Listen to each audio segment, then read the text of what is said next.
Kasih ya. Muhammad Hussein itu membuat geatrinya secara terpadu.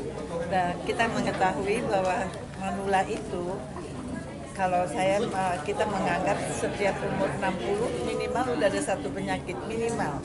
Tapi ya saya rasa ya juga ya, gigi kita aja udah sakit tuh satu ya, belum dengkul, belum yang lain. Jadi biasanya bisa banyak.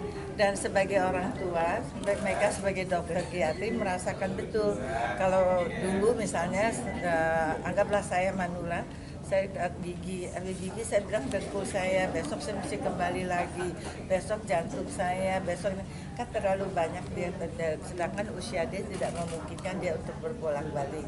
Nah ini dibuat secara terpadu, jadi sekali datang bisa melakukan beberapa pemeriksaan. Ini yang sedang tadi dibicarakan, kalau untuk fisik kelihatannya sudah bisa teratasi, tapi nanti untuk kos, biaya dan sebagainya itu harus kita bicarakan lagi gitu. Nggak mungkin lah kita periksa nanti dapat 4 kali bayar gitu, nggak begitu caranya. Nanti kita coba lihat.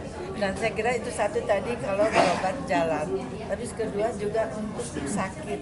Nah untuk sakit ini memang betul kalau orang tua sakit itu karena fisiknya sudah lemah, biasanya dia mendapat infeksi.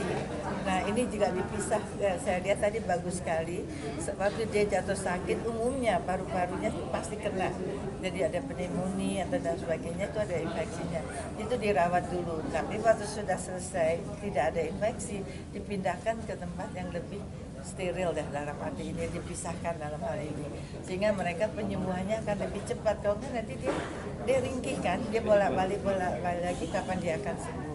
Jadi saya kira ini satu hal yang baik, ide yang baik, barangkali sistem. Jadi ini adalah sistem manajemen yang mungkin akan diperbaiki.